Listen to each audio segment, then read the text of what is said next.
Hello world, Clinton here with more discussion of the NPC meme, because it just keeps going. Now I already did this video once, but it was garbage. And I already did a video today, but the audio was out of sync. So let's do this properly. So non-player character and non-playable character, NPC. You know when you're playing a video game and there's people in the world, but they just have a couple like scripted lines they say over and over again.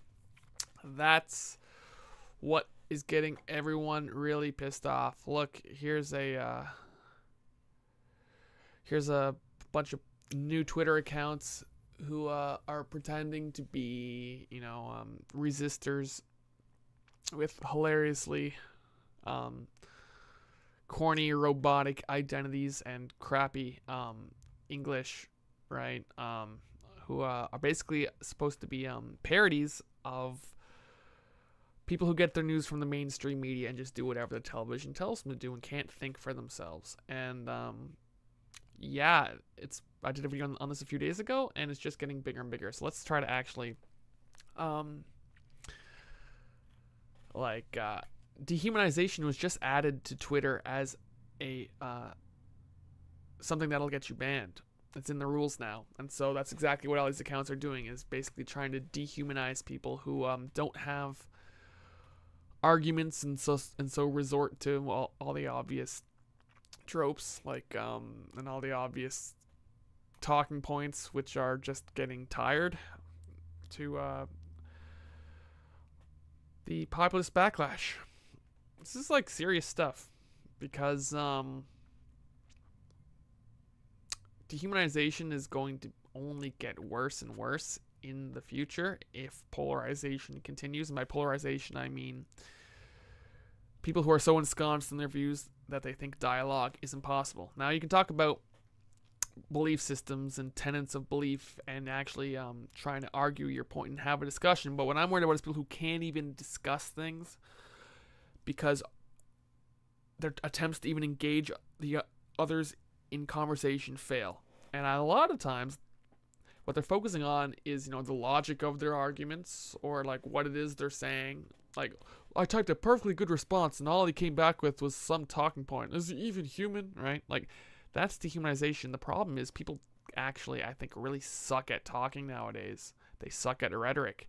People do just sort of, everyone just sort of rehashes the talking points, and that's not just a partisan issue on one side or the other. It's an ideological issue.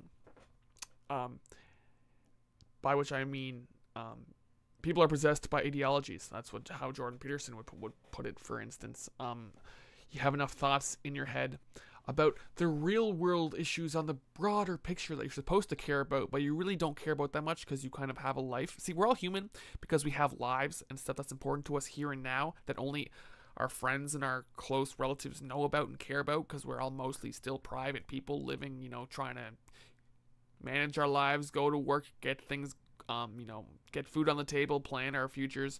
So yeah, most people actually haven't thought out to a large degree the ideological basis. They haven't rooted down to the core and burned away the dead wood, and all these free thinking things, which are actually very important, I think, for people to do. But nevertheless, we're at the point where most people do just go with the flow of the mainstream media. I mean, come on. People feel like deserve a kudos just for picking up a newspaper and reading it at all, or clicking on a headline and actually reading the article nowadays. It's always been bad on the internet. I've been on the internet for a long time. Always bitching at people who clearly didn't read the article that they're commenting on. It's like your questions were answered right there if you just bothered to read it, right?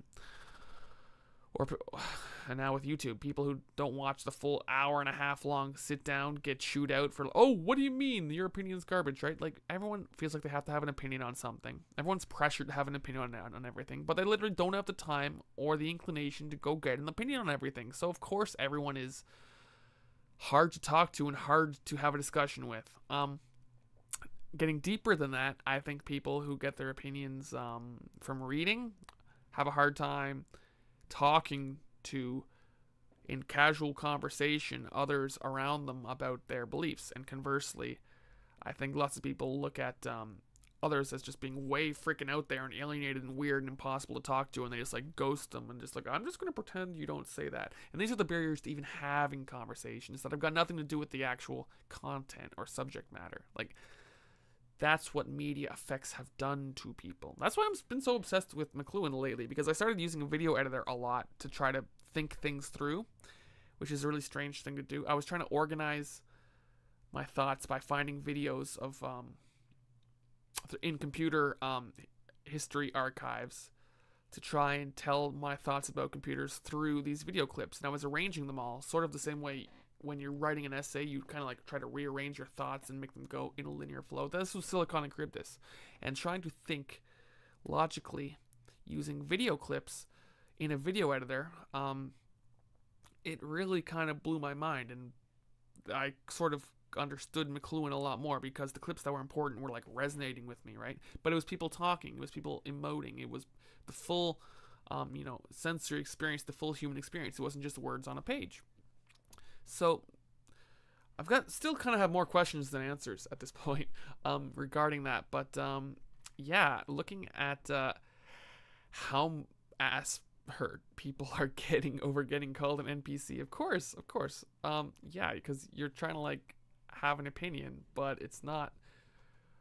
The people who sit around reading philosophy and conjuring up crazy ideas and also listening to, talking heads on the internet who generate this stuff. The internet's full of people who just shout off opinions and come up with they innovate, constantly innovating rhetoric and innovating new excuses. And sometimes it's like self-serving garbage. Like, it's like the worst form of cognitive behavioral therapy. Look, I come up with all these things you can tell yourself to remain ensconced in your little bubble, or to think that you're so great when actually you're a moron, right? Like, the internet is full of thoughts that you can assume for yourself, come up with someone who's even more egotistical than you are.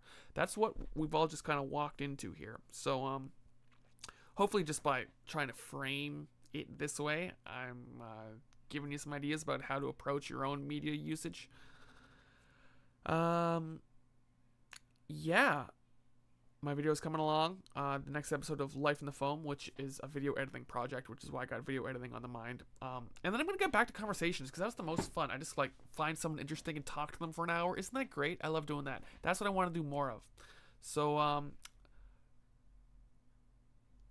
if you got some extra money, sponsor me on Patreon. There's a link down below, patreon.com/ClimsonTheGeek. Check out my website, ClimsonTheGeek.com. There's a little bit of stuff there, but it's going to grow. If you want to talk to me, get a hold of me. It's not too hard. Okay. This is actually, I've done 2 videos tonight and I got rid of them. This is the good one. So I'll talk to you later. Bye.